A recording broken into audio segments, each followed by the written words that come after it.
Hola, buenas tardes. El día de hoy vengo a hablar sobre el hackeo que sufrió el ejército mexicano por el grupo Guacamaya en 2022. Contexto del suceso.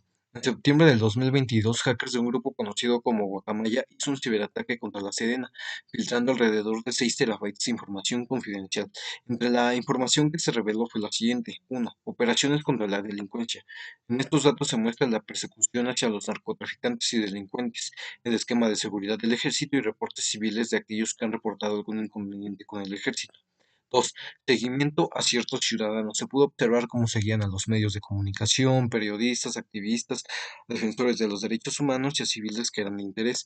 Incluso se detectó con quienes estaban a favor y en contra. Dicho espionaje está de manera muy bien detallada.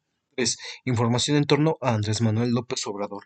Se reveló que el en ese entonces presidente de México se sometió a un cateterismo por diversos problemas cardíacos, además de que también se tenía un registro de cada una de sus actividades como reuniones, vacaciones, giras por el país, entre otras. Además de que no solamente se monitoreaba las actividades de él, sino también de las de toda su familia. 4. Vulnerabilidad del software. Guacamaya no solamente había intervenido en México, sino también en países como Chile, Perú, El Salvador y Colombia. La firma estadounidense ya había pedido que se fortaleciera la seguridad, pero ninguno de los países aplicó el parche de seguridad. Serena usaba un software llamado Simbra, el cual es considerado vulnerable a hackeos.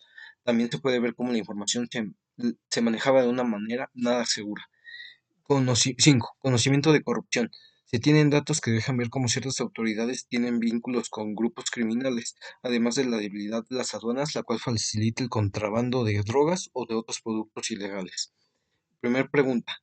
¿Pudo desestabilizar política y socialmente a México?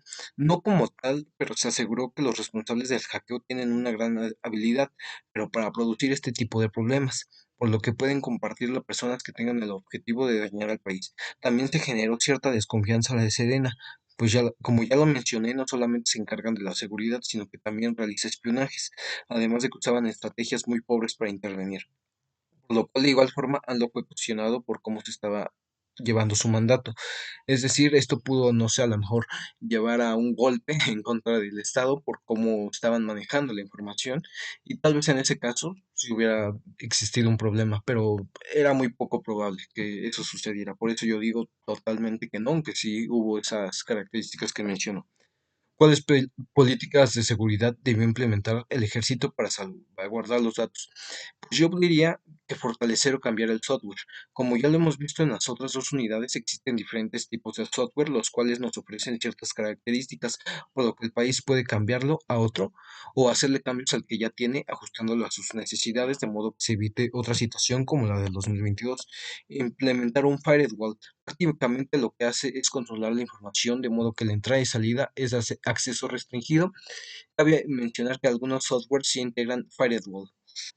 Tener y usar contraseñas seguras. También se puede implementar el supervisar con mayor regularidad los movimientos de la información que manejan.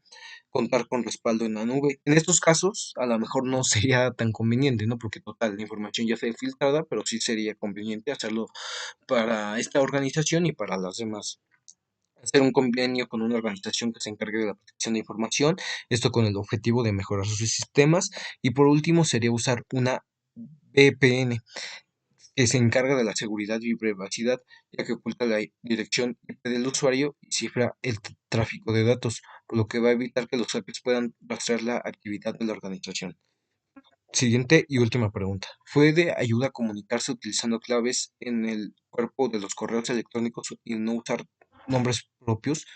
Yo diría que sí, pues la información tenía códigos militares, los cuales no se podían descifrar de manera sencilla, ya que se necesitaba un manual con todas esas claves, por lo que se cubrió y se protegió la identidad de ciertos miembros, tanto de la organización y como de los involucrados en la información. Puedo decir que ante este tipo de situaciones, una organización debe de contemplar los pros y los contras que pueden venir en el futuro para así analizar cuáles son las medidas que debe de tomar para evitar este tipo de problemas.